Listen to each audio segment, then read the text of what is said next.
Hello, everybody. Welcome back to my YouTube channel, Trevor Matson Talks Movies. I'm Trevor Matson, and with the recent release of Shang-Chi and the Legend of the Ten Rings, you can find my review on my channel. It's time to rank every film in the Marvel Cinematic Universe. Before I do, if you'd like to subscribe, you can. If you want, up to you. You can also follow me on Letterboxd at Trevor Matson. My name, surprise, surprise. So I recently rewatched every movie in the MCU in preparation for this video, and I must say my rankings have I don't want to say dramatically changed, but they definitely changed after this rewatch. Um, my It's been a while since I've done a complete rewatch, and my opinions on the films have definitely shifted. Everything's still mostly in the same order, but there have been some major changes, including I think I have a new favorite Marvel Cinematic Universe film. So let's jump right into it, starting with the bottom. Quick disclaimer: I will not be counting the Disney Plus shows. So WandaVision, Falcon and the Winter Soldier, Loki, those will all not be on the list. It is just the 25 films.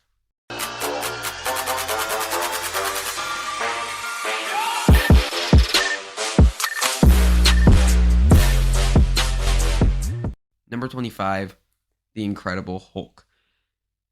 Not only is this just a bad movie, it also is incredibly irrelevant to the MCU.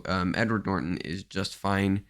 There's really nothing that memorable about this movie. I would be perfectly fine if it didn't exist, which usually isn't a great great sign for a film. And it isn't that it has no relevance to the MCU. It just really isn't doing anything. Like everything that it does, we kind of have already seen in other Hulk films, whether it's the spin-offs of the TV show or Ang Lee's Hulk. It just felt like a copy paste mesh up of Hulk stories that wasn't really doing anything new or exciting. Number 24, Iron Man 2. So this movie has the unfortunate pleasure of being at the start of a cinematic universe, because this movie was tasked with setting up everything. At times it doesn't even feel like a film.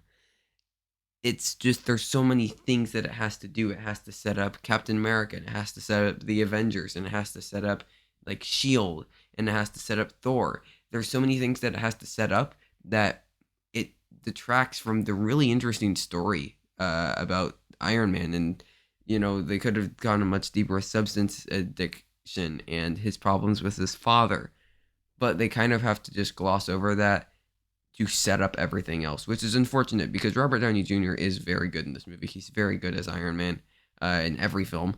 So it's sad that we didn't get to see the focus more on that. Number 23, Ant-Man and the Wasp.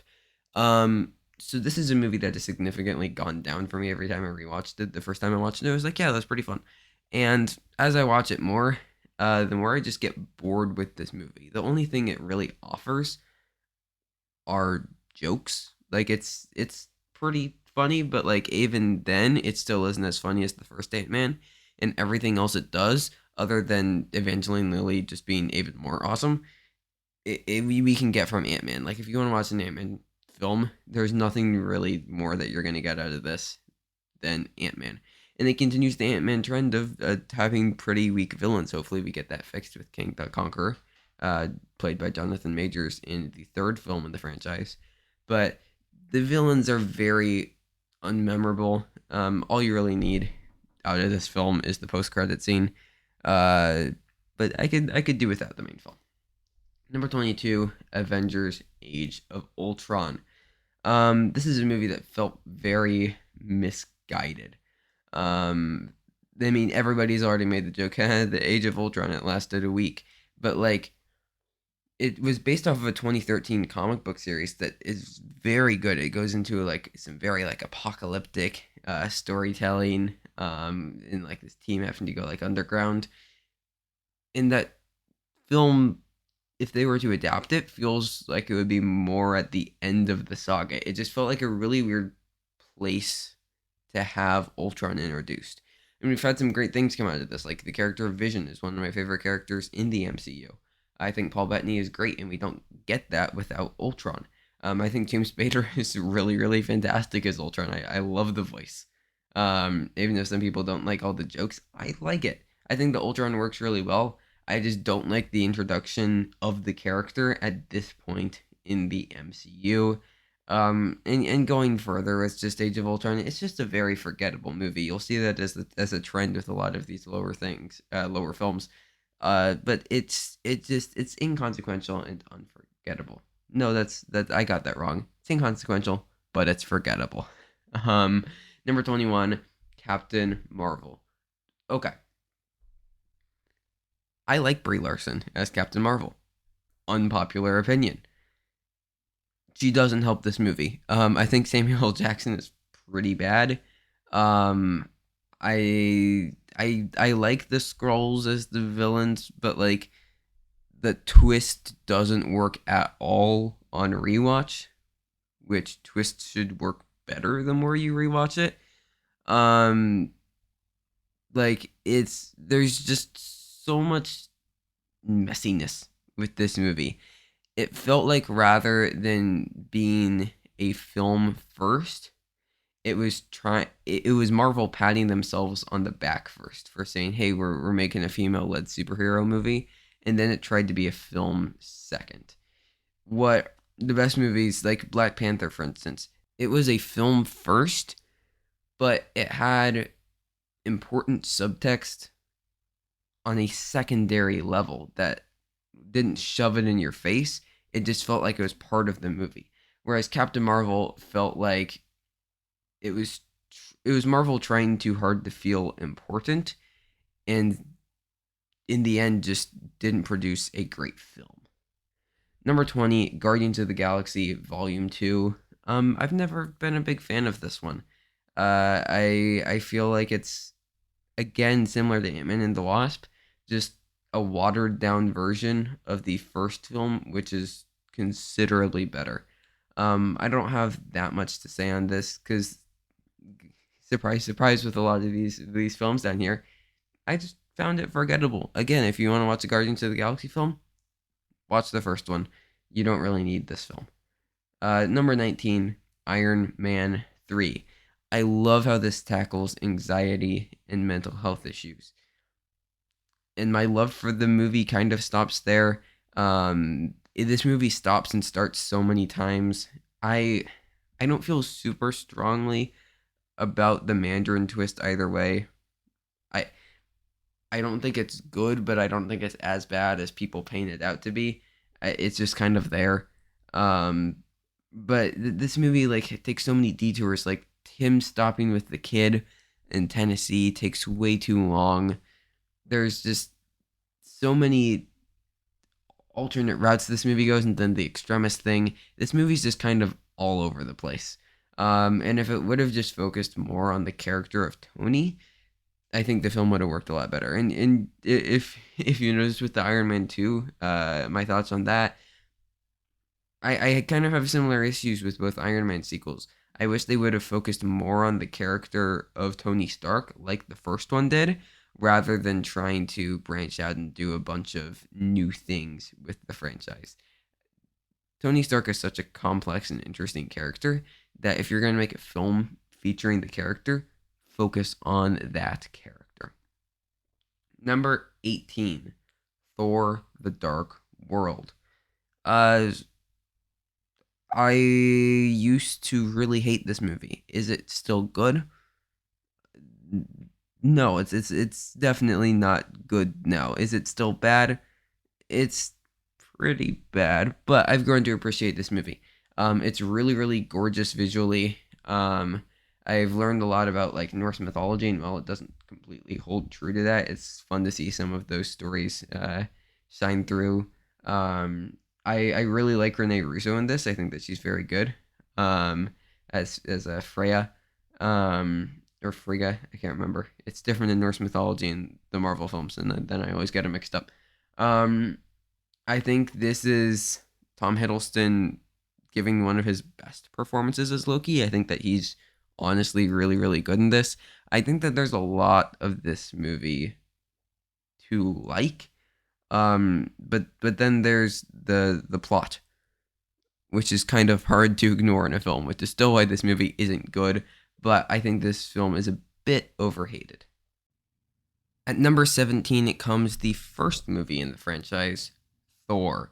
And much like Thor: The Dark World, I do think that this movie is a little overhated. I really like Kenneth Branagh's direction here. It just has a lot of the same problems as Thor: The Dark World, where the plot is not great.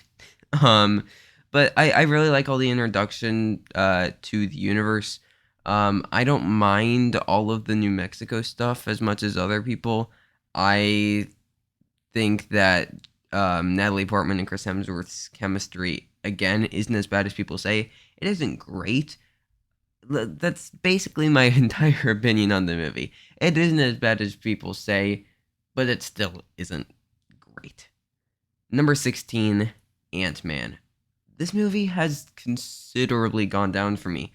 Originally when I watched it, first couple rewatches, I had a lot of fun with it. I enjoyed it for the most part, but eventually the movie just gets very repetitive and almost boring.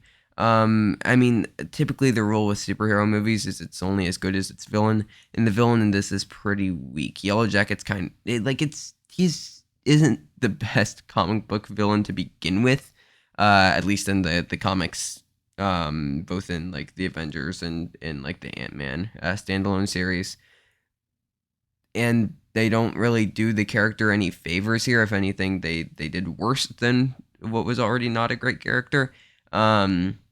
And that just really hurts it overall. I think that Paul Rudd is good. Evangeline Lilly's good. Like everybody is just fine in this movie, but it doesn't have as much rewatchability as you would think it does. Number 15, Doctor Strange. I really hated this movie the first time I saw it, and it's grown on me. It's grown on me a lot. I really love the visual effects in here. I think the sound design is phenomenal. With Benedict Cumberbatch, I don't think that his performance here as Doctor Strange is really great. But we get to see him flesh out the character a lot more in like Infinity War and Endgame, which gets me excited for Doctor Strange in the Multiverse of Madness. Just know that I feel like he kind of has the character under control. He can kind of explore it more, and it will be a more enjoyable performance. But yeah, that the not great performance. At least to me, paired with a very formulaic Marvel screenplay, just didn't work for me at all originally, and I still don't think it's good. That's why it's at number 15 and not higher. I know a lot of people love this movie, but I think that there is still a lot to appreciate about it. Number 14, one of the first of the comeback of the MCU, at least on film, Black Widow, the first MCU film of 2021. And if you saw my review, like I like this movie. I think it's good. It's just incredibly forgettable. Like this again with the villain rule. Probably one of the worst villains in the MCU. The only reason it's as high as it is simply because of two words, Florence Pugh. She is perfect in this movie as Yelena Belova. Like, she gives one of my favorite performances in the MCU, maybe in a comic book film. Like, it's top 20 comic book movie performances. Maybe even teetering on top 10. I really, really love what she did with the character of Yelena Belova in this. And like the rest of the movie is just fine. But the mediocreness of the rest of this paired with just phenomenal work from Florence Pugh, and David Harbour is pretty good in this as well. Boosted up to 14 for me. Number 13, Spider-Man: Far From Home. This movie I've calmed down on a bit. It wasn't my top 10 prior to the rewatch, but this movie doesn't give you a lot that Homecoming didn't already give you. Like all of the feels and the vibes of this iteration of Spider-Man are all really captured in Spider-Man Homecoming. Um, and that isn't to say I don't like it. I mean, I this is my favorite iteration of the character Spider-Man, live action iteration, I should say. Because Spider-Man Into the Spider-Verse is a perfect film, and you can't tell me otherwise. But this is my favorite live action iteration of Spider-Man, not only just of the character, but as of the ensemble and the entire cast of characters all together. Um, so that like I like all of that about it, but this movie it doesn't really do anything new. But at least keeps it very entertaining. And also, I mean, Jake Gyllenhaal, like, what's not to love? Number 12, Captain America Civil War. This is a movie that, while I think it is good, I mean, the ensemble in this is incredible. It's the first time we got to see Chadwick Boseman as Black Panther. I mean, he just blew us all away and really pushed forward the Black Panther film, got us all very excited about that. This movie isn't really offering much that we haven't seen in other MCU films. Like, it's very, very entertaining. This movie is insanely rewatchable. But at the same time, like, you're basically just getting a watered down version of Avengers in my eyes. I don't think they explored the political side of the Sokovia Accords as much as I would have liked them to. And as much as they do in the comics miniseries. Like I said, I still think this movie is very good and very entertaining. I just do think it is pretty overrated. I don't get people saying it's in their top 5 or like their favorite MCU film. Number 11, The Avengers. This is a movie that is also very overrated. It's higher up just because I can't deny how important this movie is and how significant it is. But this movie drags in the middle. The first act of this movie, phenomenal. The third act of this movie, phenomenal. The second act, pretty bad. And all of the momentum and like, yeah, this is cool. We have the Avengers in the first act. It's just completely killed in the second act as soon as they get on the helicarrier. It's just talking and like I'm not opposed to talking and no action. Like I'm not opposed to that at all. But like at least make it interesting or consequential. Like I don't feel like the characters gained anything out of that. It just felt like a roadblock to make the film 2 hours that didn't really accomplish anything. Again, I feel like I'm being very overcritical on a lot of these. This movie is still good. It's fun. It's enjoyable. Like I said, the first and third acts are phenomenal. But again, I do think that this movie is a bit overrated. Number 10, Iron Man, the movie that started it all. Robert Downey Jr. is so good in this movie. We're getting into this top 10 for me is top tier MCU. I really love this movie. I just think how grounded it is. It really just set the tone for the entire MCU. Just it felt like it was real. And you know, part of that's down to Jon Favreau's direction, but part of it's also attributed to Robert Downey Jr. He gives a very real performance. To the point where when the film's over, you can believe that Tony Stark is real, because I mean we basically do have one, maybe a couple in real life that might not be as good of people, but that's beside the point. This movie is very good. I also love the editing. Words are hard. I love the editing in this. That really stood out to me on this rewatch. Phenomenal editing and just a really solid, fun, entertaining, enjoyable, and well-made movie overall. Number 9, Shang-Chi and the Legend of the Ten Rings. This is pretty high. When I initially watched it, I thought that this was good, but not great. The more I've thought about it, and the more I've compared it to other Marvel Cinematic Universe films, I think that not only does this have some of the best fight choreography. Like, it's top tier MCU fight choreography. Production design and costumes are top tier. Cinematography is top tier. The visual effects were good, though they didn't need to be there. I'll get into that later. But I talked about the villain rule. Good comic book movie needs a good villain. Tony Leung as Shang-Chi's dad is one of the best MCU villains.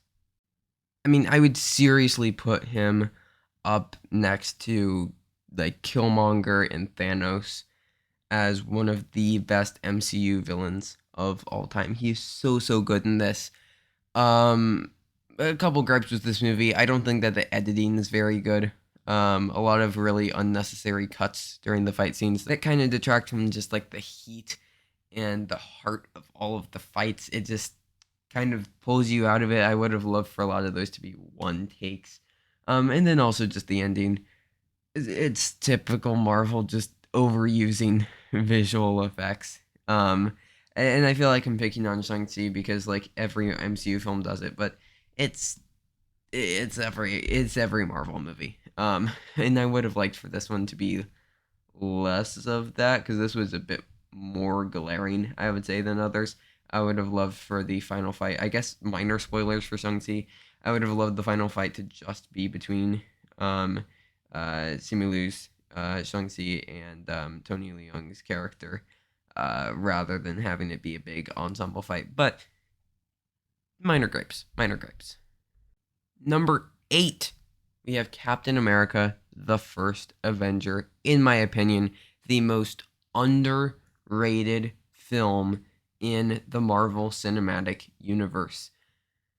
I love this movie. Now, I might be a bit biased because this was my first MCU film. This was the first, I want to say it was the first comic book movie I ever saw was Captain America, the First Avenger. So it holds a special place in my heart. But Chris Evans is phenomenal. He knocks it out of the park.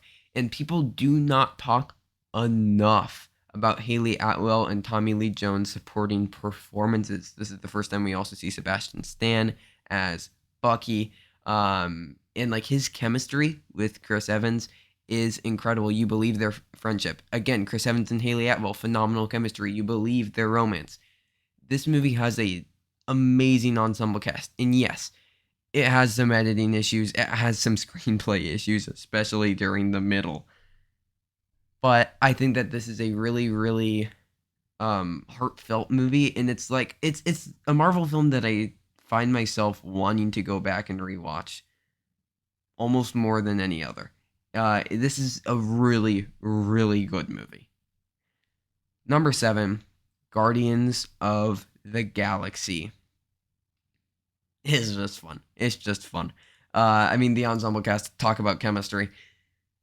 I mean, everybody is good in this movie. Everybody's really good. A lot of the humor hits. Big CGI fight at the end. I mean, it's the same thing with all of them, but like you can do it well. I mean, and you'll see with some of the ones that I have higher up, you can do it well when it actually feels like it means something to the characters. But this just like didn't. It felt like it was spectacle to be spectacle, not spectacle to service the characters. That's really my only complaint about Guardians of the Galaxy. Otherwise, this is just a really fun movie. Number 6, Avengers Infinity War. On rewatch, this movie isn't as good as initially when I saw it, but just that theatrical experience alone when initially seeing this is worth it. This film is great. Now, it's very overstuffed, and I do think that the Russos do the best that they can, but like this movie is so overstuffed with characters, it's kind of hard to really settle down and have character moments. Like, yes, there are character moments, but not any growth. Like, I didn't really feel any growth with any of these characters carrying on to the next one. Like, I guess, yeah, you could say, like, Wanda, but like spoilers for Infinity War. I'm assuming that you've seen all the MCU films if you're watching this. Like all of the character growth feels like it comes at the snap rather than throughout the other 2.5 hours of film. So just minor issues, but this movie is very, very fun. Number 5, Thor Ragnarok. This is where we see the character of Thor start to come into his own. I love Taika Waititi. I mean, Jojo Rabbit, What We Do in the Shadows, 2 of my favorite movies of all time. Very, very excited for his next movie, Next Goal Wins. But like Ragnarok is just fun. I would argue that it is the funniest MCU film. I know people would say Guardians of the Galaxy. I think that this is the funniest MCU film. I'll say it. I think that this is, even in the limited screen time, probably Anthony Hopkins' best performance in the MCU. It might be Tom Hiddleston's best performance in the MCU. Outside of Loki, the TV show. Again, good villains. Kate Blanchett as Hela, phenomenal. Really, really phenomenal. Tessa Thompson's really good in this movie. Another trend you'll see is just great ensemble casts, and this movie has a great ensemble cast, which I do think really, really helps out the film. Because this movie is absolutely insane. I mean, you have Jeff Goldblum running like this thing on Sakaar. It's nuts. The Hulk's in this. Like, this movie is all over the place. But I just think Taika's comedic sensibilities as a director and his managing of this great ensemble really pulls this movie together and makes it really work. Number 4, Spider-Man Homecoming. I mentioned how much I love this set of characters when I talked about Spider-Man Far From Home. And really everything that I said about Spider-Man Far From Home just translates over to Spider-Man Homecoming, except I think that Homecoming does it better. Like I said, this is my favorite iteration of Spider-Man. I also really love Marissa Tomei in this. I think that she's really great. I mean, Michael Keaton. Wow. One of the best twists in the MCU, coming from Michael Keaton. And he's really, really good in this. Again, I feel like everything that I'll be saying just is a retread of Spider-Man Far From Home. But yeah, love this movie. Number 3, Avengers Endgame. This is probably my favorite theatrical experience of all time. I'll just lay it out there. The only reason why it isn't my favorite MCU film is just because, much like Infinity War, this feels very overstuffed. And that isn't to say that the movie feels long. This movie actually breezes by. And I do think it's very rewatchable, but there's just so much going on in it that I would have liked it to calm down and focus a bit more on characters in some moments. And yeah, we do get some character moments, and I do think that this does a better job of managing it than Infinity War, and it has so many phenomenal payoffs. I feel like I'm saying negative things about these movies, and it's mostly just because, I mean, what am I going to say about Avengers Endgame that's great that people haven't already said? This movie is amazing. But just to explain why it isn't my number 1, those are my reasons. Number 2, Captain America, The Winter Soldier. This was my number 1 for a while. After rewatch, it has been replaced, but I still think that this movie is great. The introduction of Anthony Mackie as Sam Wilson is really, really enjoyable. He gives a great performance here. Sebastian Stan's return, he's so good in this movie.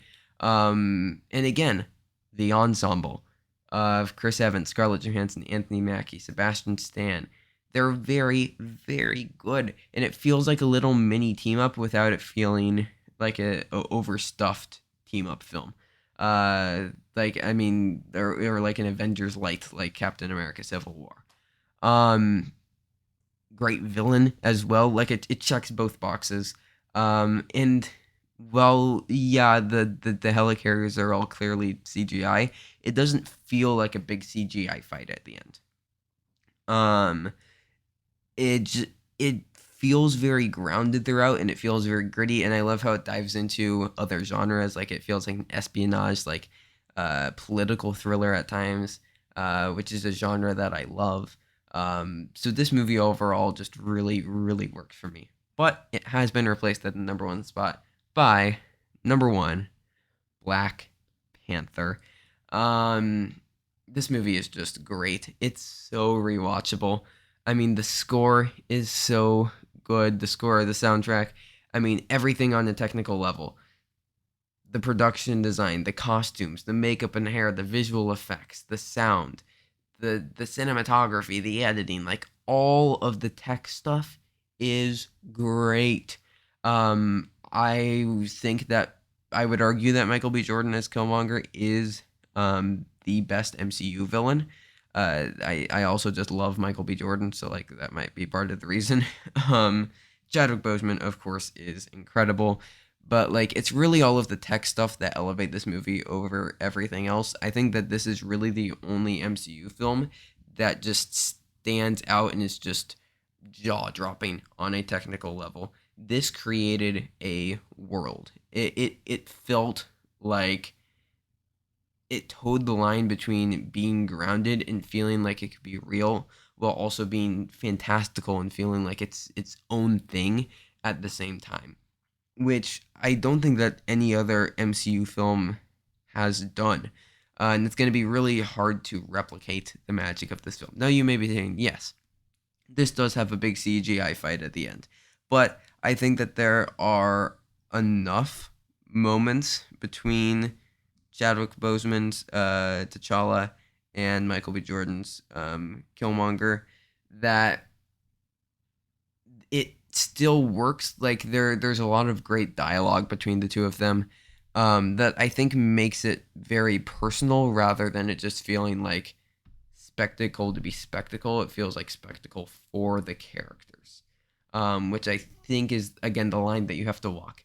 This movie balanced the line between being a superhero comic book movie and being a real legitimate film so incredibly well. I think this is going to be hard to beat, though Eternals might do it. I'm very excited for Eternals. But this is my number one MCU film, Black Panther, and these have been my MCU rankings. I hope you enjoyed. Put your rankings down below. Remember that my rankings aren't the definitive rankings. They're just my personal opinion. So try not to get mad. Understandable if you do. I get mad at people's opinions, but you know. Um, but I'd love to see your rankings though. It's always fun to me to rank things and see other people's rankings because ranking things are fun. It's just fun. So I hope you had fun with this video. I'll throw it out again. You can follow me on Twitter if you want at Matson or Letterboxd at my name Trevor Matson. You can subscribe if you want. Again, leave a comment with your rankings if you want. You can like it if you want. All completely up to you. You're good no matter what. I'm just happy you listened to 35 minutes of my rambling. So, thank you so much for listening, and until next time, stay safe, everybody, and goodbye.